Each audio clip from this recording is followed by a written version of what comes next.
जब आप एक मिशन पे होते हैं तो आपका plan A, plan B, plan C जरूर होगा, क्योंकि मेरा प्लान ए फेल हुआ, बी पे जाएंगे, बी हुआ, सी पे जाएंगे। क्योंकि एयरफोर्स में हमारा भी अनुभव है, हम लोग कभी भी 3 से 4 बैकअप रखते ही हैं कि 100% एकम्प्लिश करके कंप्लीशन करना है टास्क को। तो मिशन पे आपका क्या होता है कोऑर्डिनेशन, अगर कोई प्लान ए फेल हो गया?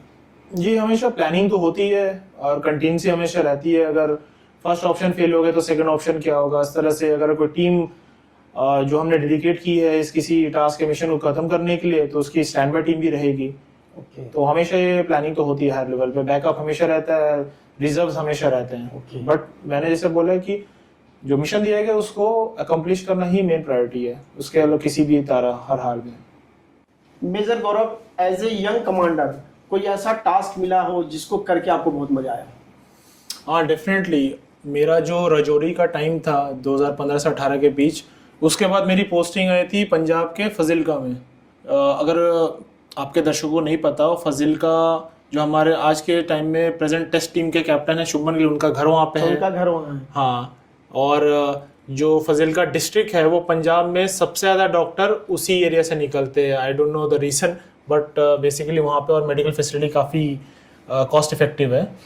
तो वहाँ पे हमारी जो पोस्टिंग थी तो वेस्टर्न सेक्टर में, बालाकोट एयर स्ट्राइक होने के बाद और पुलवामा अटैक के बाद, बालाकोट एयर स्ट्राइक होने के बाद हमारी काफ़ी फोर्सेस इंटरनेशनल बाउंड्री पे डिप्लॉय हो गई थी फॉर अगान ऑपरेशन ज़ाफ़रान के अंडर में।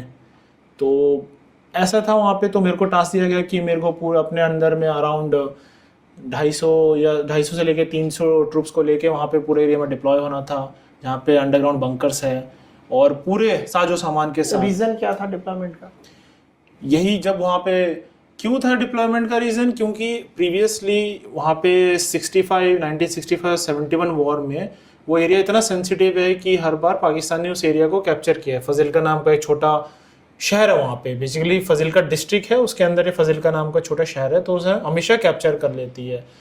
कैसे कैप्चर करती है, ऐसा नहीं कि उन्होंने अटैक किया और कैप्चर कर लिया, बट इतना डिस्गाइज बना के, जैसे अगर गोलाबारी चल रही है तो उसमें सिविलियन बन के वो लोग आए हथियार छुपा के, और हमको पता नहीं चला, तो इस तरह से उन्होंने हमको कुछ पार्ट ले लिया हो। कुछ पार्ट ले लिया, अराउंड ज़्यादा कुछ नहीं, बट मे बी 5 से 10 किलोमीटर ऐसा एरिया।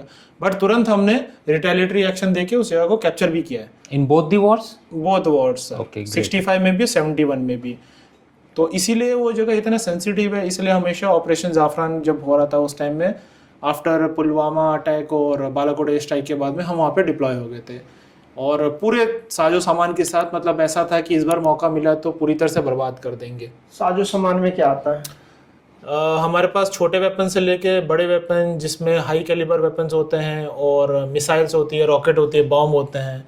स्पेसिफिक डिटेल्स तो अगर समझ में नहीं आएगा, बट इस तरह का साजो सामान था जिसमें अगर वहाँ पे एक गोला अगर गिरता है तो 200 से 250 या 300 मीटर के अंदर कुछ नहीं बचेगा।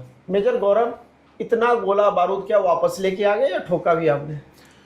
वेल, फिलहाल वहाँ पे सिचुएशन तो ऐसा था नहीं कि हमें यूज़ करना पड़े, हमारे पास जो भी साजो सामान था, बट फिर धीरे धीरे सिचुएशन डिफ्यूज होगी डिप्लोमेटिक चैनल से और हम वापस डर गया कि भाई हाँ यंग फौज है, छोड़ने वाली नहीं है। हाँ, बोल सकते हैं कि अंदर घुसे तो मारेंगे। हमें अपना इतना दबदबा बनाया कि वो प्रेशर में आ गया और उन्होंने बैकआउट कर लिया, जो हर बार करता है पाकिस्तान।